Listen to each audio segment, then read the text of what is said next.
வணக்கம் நண்பர்களே. இந்த சாப்டர்லையும் ரே ஆப்டிக்ஸ்லேருந்து நம்ம வந்து ஒரு கொஸ்டின் பார்க்க போகிறோம். Relation between focal length and radius of curvature of spherical mirror. அப்போ என்ன பண்ணலாம், ஒரு கான்கேவ் மிரரை கன்சிடர் பண்ணுவோம். அப்போது இந்த கான்கேவ் மிரர்ங்கிறது ஒரு ஸ்பெரிக்கல் போர்ஷனில் ஒரு பார்ட்டு தான், சரியா? இப்போ இதில் நம்ம வந்து உங்களுக்கு தெரியும், சென்டரில் இருக்கிறத போல்னு சொல்லுவோம். அதுலேருந்து தான் எந்த மெஷரும் நம்ம பண்ணுவோம். அதுக்கு வந்து ஒரு லைன் இருக்கும், அதை பிரின்சிபல் ஆக்சிஸ் சொல்லுவோம். இதெல்லாம் சின்ன கிளாஸஸ்லேயே நம்ம படிச்சிட்டோம். அப்போ இதுதான் அந்த பிரின்சிபல் ஆக்சிஸ் லைன். சரி, இதில் என்ன இருக்குது, ரெண்டு விஷயம் இருக்குது. ஒன்று, இந்த ஸ்பியருக்கு ஒரு சென்டர் இருக்கும், அதை நம்ம நோட் பண்ணிக்கிறோம். அது வந்து சென்டர் ஆஃப் கர்வேச்சர் சி. இன்னொன்று, இதில் லைட் ரேஸ் படும்போது ஏதாவது ஒரு பாயிண்டில் வந்து மீட் ஆகிற மாதிரி இருக்கும். அந்த பாயிண்ட்டுக்கு பேர் பிரின்சிபல் ஃபோக்கஸ். அப்போ அதையும் நான் நோட் பண்ணி வச்சுக்கிறேன். நீங்கள் வரையும் போதே இதை தெளிவாக வரைங்க. இந்த தூரத்தில் இது பாதி இருக்கிற மாதிரி வரைங்க. அதுதான் அவங்க சொல்ல வர்றது, ரைட்டா? இதை வரைஞ்சிக்கிட்டு இப்போ ஒரே ஒரு ரே வரைவோம். எப்படி வரையணும்? இந்த பிரின்சிபல் ஆக்சிஸ்க்கு பேரலாக ஒரு லைட் ரே போய் இந்த மிரரில் படுது. பட்டால் அது கண்டிப்பாக ஃபோக்கஸ் வழியாக தான் போகும். இது ரூல், ரே டயக்ராம்னுடைய ரூல். அந்த ரூல் படி இதை வரைஞ்சிட்டேன். அப்போ if a light ray passes parallel to the principal axis, it has to reflect and pass through the principle of focus. இதான் ரூல். அதே மாதிரி வரைஞ்சி காமிச்சிட்டேன்.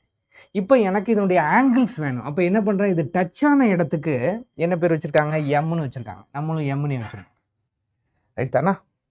சரி, இப்போ இந்த எம்ங்கிற பாயிண்ட்லேருந்து ஒரு என்ன செய்யலாம், ஒரு பெர்பெண்டிகுலர் லைன் வரைவோம். இந்த லைன் எதுக்காக வரையணும்னா அப்போ தான் எனக்கு ஆங்கிள் தெரியும். இந்த நார்மலோட இன்சிடென்ட்டை ஏற்படுத்தக்கூடியது ஆங்கிள் ஆஃப் இன்சிடென்ஸ் ஐ, சரியா?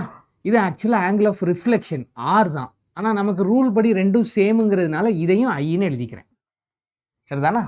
அப்போ இப்போ இங்கே பாருங்கள், இதனுடைய ஆல்டர்னேட்டிவ் ஆங்கிள் இது, இதை சொல்லலாமா? இதனுடைய ஆல்டர்னேட்டிவ் ஆங்கிள் இது. அப்போ இது ஐனா கண்டிப்பாக இதுவும் ஐயாக தான் இருக்க முடியும். அதே மாதிரி இந்த ட்ரையாங்கிளுக்கு இந்த ஆங்கிள் என்னன்னு கண்டுபிடிக்கணும்னா இதனுடைய ஆல்டர்னேட்டிவ் ஆங்கிள் போகணும், இங்கே இருக்குது.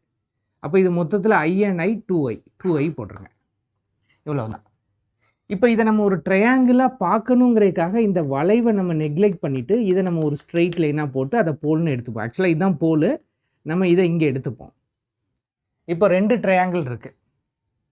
ஒன்று ட்ரையாங்கிள் எம்சிபி, அதில் என்ன ஆங்கிள் போடலாம், tan i போடலாம், கண்டுபிடிங்க.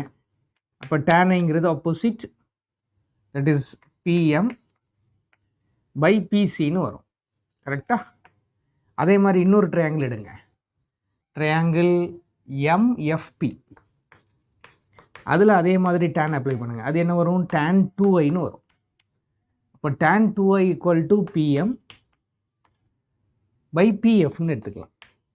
ரெண்டு ட்ரையாங்கிளுக்கும் tan அப்ளை பண்ணிட்டேன்.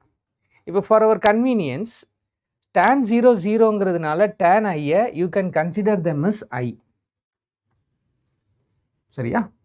அதே மாதிரி tan 2iயை you can consider them as 2i. அப்போ இதுதான் ஈக்குவேஷன். இப்போ இதில் நீங்கள் வாங்க, இதில் நீங்கள் வந்தீங்க அப்படின்னா அப்போ இங்கே 2i ஈக்குவல் டு, இப்போ என்னென்னு வருது, 2i ஈக்குவல் டு, இதிலேருந்து எழுதுகிறேன், பிஎம் பை பிஎஃப் இல்லையா? இப்போ இந்த ஐக்கு தான் நமக்கு ஏற்கனவே வேல்யூ தெரியுமே, இந்த மேலே வச்சுருக்கோமே. அப்போ ஐ இருக்கிற இடத்துல என்ன போட்டுருங்க, பிஎம் பை பிசின்னு போடுங்க. போட்டிங்கன்னா உங்களுக்கான டெரிவேஷன் கிடச்சிரும். இந்த ரெண்டு பிஎம்மையும் கேன்சல் பண்ணிடுங்க. இப்போ 2 பை இதில் பிசிங்கிறது என்ன, இங்கே பாருங்கள், போல்லேருந்து சென்டர் ஆஃப் கர்வேச்சர், அதை நம்ம என்ன சொல்லுவோம், ரேடியஸ் ஆஃப் கர்வேச்சர்னு சொல்லுவோம், ஆர். அதே மாதிரி போலுக்கும் ஃபோக்கஸ்க்கும் உள்ள தூரத்தை நம்ம ஃபோக்கல் லென்த்னு சொல்லுவோம், F. From this F will be equal to R by 2. முடிஞ்சிடும். இதுதான் நீங்கள் எதிர்பார்க்குற ரிலேஷன், ரைட்? தேங்க்யூ.